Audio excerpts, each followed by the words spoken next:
Vampire, रात के प्राणी, ये डर और आकर्षण पैदा करते हैं। इन ब्लडथर्स्टी प्राणियों के किस्से पूरी दुनिया में मौजूद हैं, लेकिन इस अंतहीन उत्सुकता को क्या बढ़ावा देता है?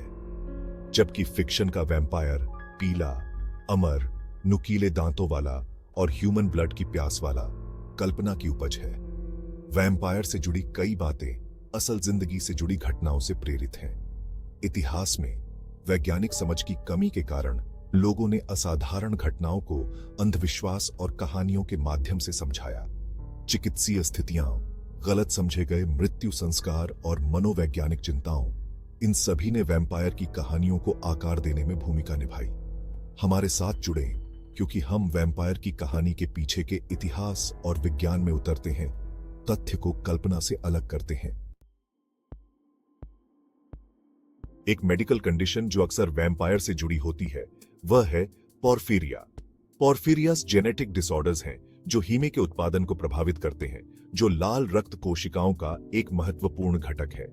कुछ प्रकार के पोर्फिरिया से सूरज की रोशनी के प्रति अत्यधिक संवेदनशीलता हो सकती है, जिससे दर्दनाक छाले और त्वचा का रंग फीका पड़ सकता है। इस फोटोसेंसिटिविटी ने इस विश्वास में योगदान दिया होगा कि वैम्पायर सूरज की रोशनी बर्दाश्त नहीं कर सकते थे। इसके अतिरिक्त पोर्फिरिया के कुछ रूपों से अनीमिया हो सकता है, जिससे पीलापन और कमजोरी आ सकती है। ऐसे लक्षण जिन्हें अक्सर वैम्पायर से जोड़ा जाता है। जबकि पोर्फिरिया वैम्पायर से जुड़ी कहानियों के लिए एक सम्मोहक बायोलॉजिकल लिंक प्रदान करता है।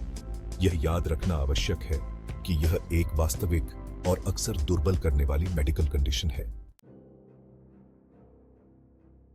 एक और मेडिकल कंडीशन जिसने वैम्पायर की कहानियों को प्रभावित किया होगा वह है रेबीज। यह घातक वायरल बीमारी केंद्रीय तंत्रिका तंत्र को प्रभावित करती है, जिससे कई तरह के न्यूरोलॉजिकल सिम्टम्स पैदा होते हैं। रेबीज से आक्रामकता, बेचैनी और यहां तक कि मतिभ्रम भी हो सकता है। रेबीज से संक्रमित व्यक्तियों में पानी से डर यानी हाइड्रोफोबिया, निगलने में गले में दर्दनाक ऐंठन के कारण हो सकता है।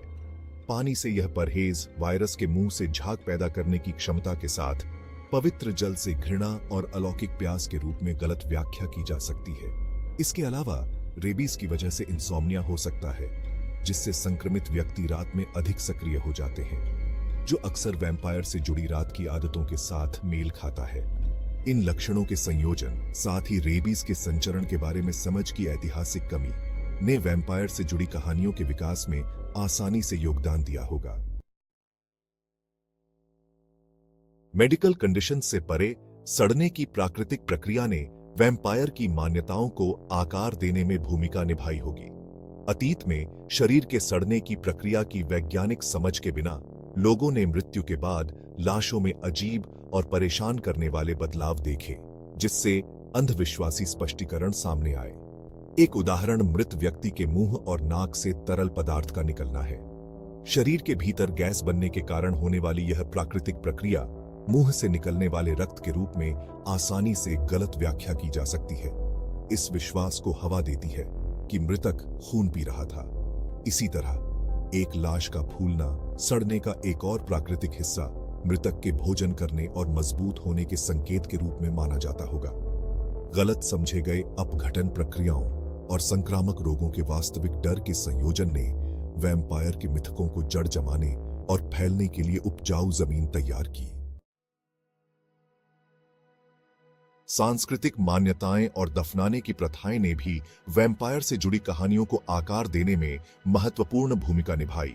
कई संस्कृतियों ने मृत्यु के इर्द गिर्द रीति रिवाजों और अंधविश्वासों को विकसित किया, जो अक्सर मृतकों के जीवित लोगों को नुकसान पहुंचाने के डर में निहित होते थे। ये प्रथाएं, जबकि जीवित लोगों की रक्षा के लिए थीं, अनजाने में वैम्पायर मिथक में योगदान दिया होगा। उदाहरण के लिए, लाशों को दांव पर लगाने की प्रथा, जो विभिन्न संस्कृतियों में पाई जाती है, माना जाता था कि मृतकों को फिर से उठने से रोकता है, जबकि यह प्रथा संभवतः कब्रों की अशांति को रोकने की इच्छा से उत्पन्न हुई थी। ये इस विश्वास के साथ भयानक रूप से संरेखित है कि दिल के माध्यम से एक दांव एक वैम्पायर को वश में कर सकता है। प्रियजनों का शिकार करने वाले वैम्पायर के किस्से और कब्र से उठना इन दफन प्रथाओं के आसपास की चिंताओं से उपजी होंगी। लोक कथाओं और मौखिक परंपराओं ने वैम्पायर की मान्यताओं को और मजबूत किया। सांस्कृतिक चेतना में वैम्पायर के स्थान को मजबूत करना। आधुनिक समय में भी वैम्पायर हमारी कल्पनाओं को मोहता है। यह प्राचीन व्यक्ति अभी भी समकालीन दर्शकों के साथ इतनी दृढ़ता से क्यों प्रतिध्वनित होता है? इसका उत्तर आंशिक रूप से वैम्पायर आर्केटाइप की मनोवैज्ञानिक शक्ति में निहित हो सकता है। वैम्पायर अपने राक्षसी स्वभाव के बावजूद अक्सर आकर्षक गुण रखते हैं। उन्हें अक्सर करिश्माई, मोहक और एक डार्क, बायरोनिक आकर्षण रखने वाले के रूप में चित्रित किया जाता है। खतरे और वांछनीयता का यह संयोजन बेहद आकर्षक हो सकता है, जो निषिद्ध और वर्जित के प्रति हमारे आकर्षण का दोहन करता है। एक आधुनिक दुनिया में उम्र बढ़ने, बीमारी और मृत्यु के बारे में चिंताओं से जूझ रहे हैं, अमरता और शक्ति का वैम्पायर का वादा एक विशेष आकर्षण रखता है। शायद वैम्पायर के साथ हमारा आकर्षण हमारे डर का सामना करने और मानव स्वभाव के गहरे पहलुओं को तलाशने की गहरी इच्छा से उपजा है। वैम्पायर की कहानी अपनी स्थायी अपील के साथ मानव कल्पना की शक्ति और अज्ञात के प्रति हमारे आकर्षण का प्रमाण है। जबकि वैम्पायर, जैसा कि कल्पना में दर्शाया गया है, वास्तविक नहीं है, लेकिन उनके आसपास के मिथक वास्तविक दुनिया की घटनाओं से गहराई से जुड़े हुए हैं। पोर्फिरिया और रेबीज जैसी चिकित्सीय स्थितियां, गलत समझे गए अपघटन प्रक्रियाएं, मृत्यु के आसपास की सांस्कृतिक चिंताएं और वैम्पायर आर्केटाइप की मनोवैज्ञानिक शक्ति, इन सभी ने पूरे इतिहास में वैम्पायर से जुड़ी कहानियों को आकार देने और बनाए रखने में योगदान दिया है। इन वास्तविक दुनिया के प्रभावों की जांच करके हम वैम्पायर मिथक की जटिलताओं के लिए गहरी सराहना प्राप्त कर सकते हैं। अंततः वैम्पायर की स्थायी शक्ति हमारे गहरे डर और इच्छाओं को दर्शाने की क्षमता में निहित है।